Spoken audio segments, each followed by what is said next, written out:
Do you like cheese? I do, and a lot. That's why I decided to explore this vast subject. How vast? It's enough to enter some grocery store and check cheese department. Did you see how many they are?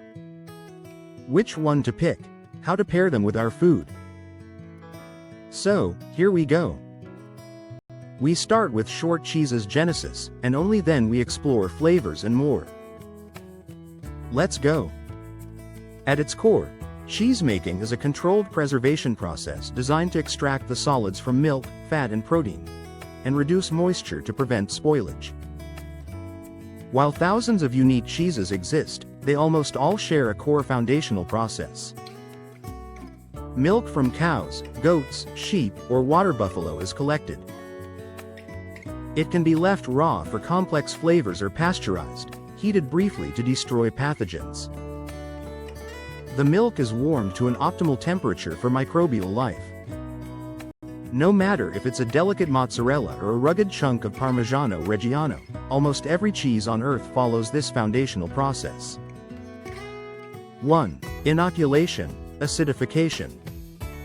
Milk is warmed, and a specific starter culture of bacteria is introduced.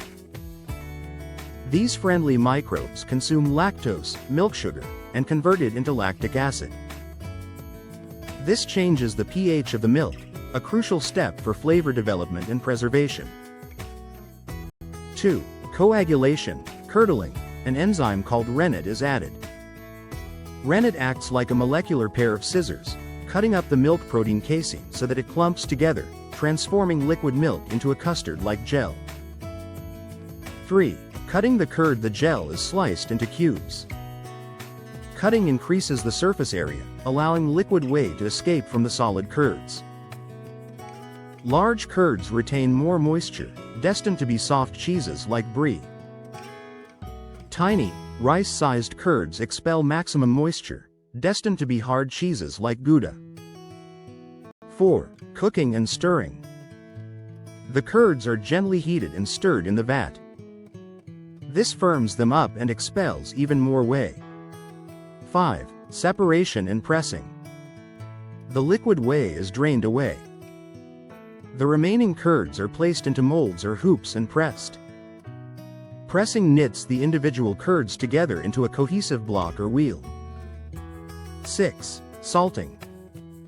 Salt is added either directly to the curds, like cheddar, or the finished wheel is soaked in a saltwater brine, like feta or Parmigiano. Salt does three things. It stops the bacteria from over-acidifying the cheese, enhances flavor, and draws out the last bits of moisture to form a rind.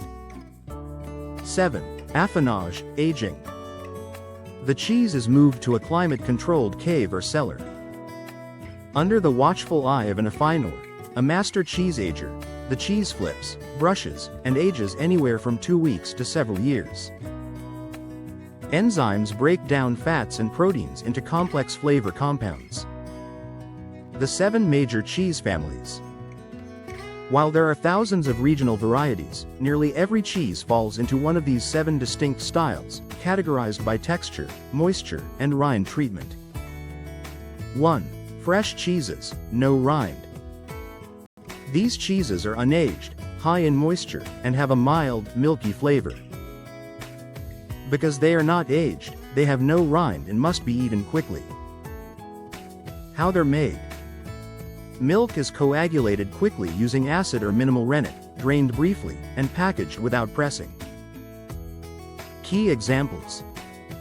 Mozzarella, burrata. Pulled and stretched in hot water, the pasta filata method. Ricotta. Literally meaning, recooked, it's traditionally made by reheating the leftover whey from other cheese-making batches. Chèvre, cream cheese, cottage cheese. 2. Bloomy rind cheeses, soft ripened. Famous for their luxurious, gooey textures and white, velvety rinds. How they're made. The exterior of the cheese is inoculated with a safe, edible mold, usually Penicillium camemberti.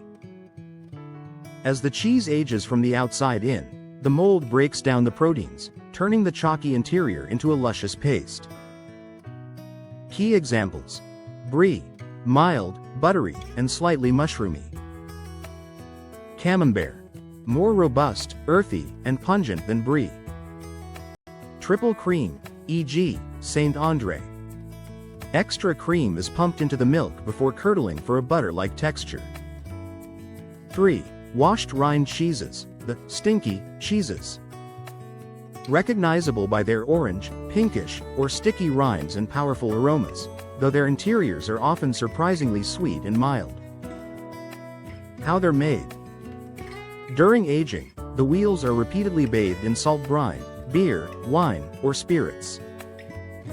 This damp, salty environment suppresses mold growth but encourages a bacterium called Brevibacterium linens, which creates the funky smell and orange hue. Key examples: Taleggio, a mild, fruity, and creamy Italian classic. Epoisses de Bourgogne, so pungent it was famously banned from French public transit, washed in Marc de Bourgogne pumice brandy. Munster, authentic French, Alsatian style. 4. Semi-hard cheeses. The crowd pleasers. They balance a supple texture with rich, approachable flavors, making them excellent for melting. How they're made. Curds are cut relatively small and gently pressed to extract a moderate amount of moisture. They are usually aged for a few months. Key examples: Gouda, Edam, often coated in wax to retain moisture. Cheddar employs a unique step called cheddaring, where blocks of curd are stacked, flipped, and milled to create a dense, layered texture. Provolone, Fontina, Monterey Jack. 5. Hard cheeses. Dense, granular, and intensely savory. They have very low moisture contents and can be stored for years. How they're made. Curds are chopped incredibly fine, cooked at high temperatures to expel maximum whey, and subjected to heavy pressure for days. They age for 12 to 36 plus months. Key examples: Parmigiano Reggiano, the king of cheeses, packed with crunchy tyrosine crystals, calcium, amino acid clusters that form during long aging. Manchego, a firm Spanish masterpiece made exclusively from sheep's milk. Pecorino Romano, Gruyere, Comté. 6. Blue cheeses. Pierced with distinct blue or green veins, known for a sharp, metallic, and intensely salty bite. How they're made. A mold spore called Penicillium roqueforti is mixed into the curds. Once pressed, the wheels are pierced with stainless steel needles. This introduces oxygen into the interior, allowing the blue mold to wake up and grow along the channels. Key examples: Roquefort, a French sheep's milk blue aged in natural limestone caves. Gorgonzola, an Italian blue that comes in two styles: dolce, sweet and creamy, or picante, sharp and crumbly. Stilton, a firm, deeply complex English cow's milk blue. 7. Flavor-infused and hybrid cheeses. A broad category where the cheese base serves as a canvas for other ingredients. How they're made. Herbs, spices, truffles, smoke, or liquids are added directly into the curd before pressing, or rubbed onto the exterior. Key examples: truffle Gouda, pepper jack. Wensleydale with cranberries. Smoked cheddar. Pairing cheese is all about balancing fat, acid, salt, and texture. We will be talking about cheeses pairing in our next video. Check our channel soon for our second part of video about cheeses. In the meantime, remember to like, share, and subscribe to our channel.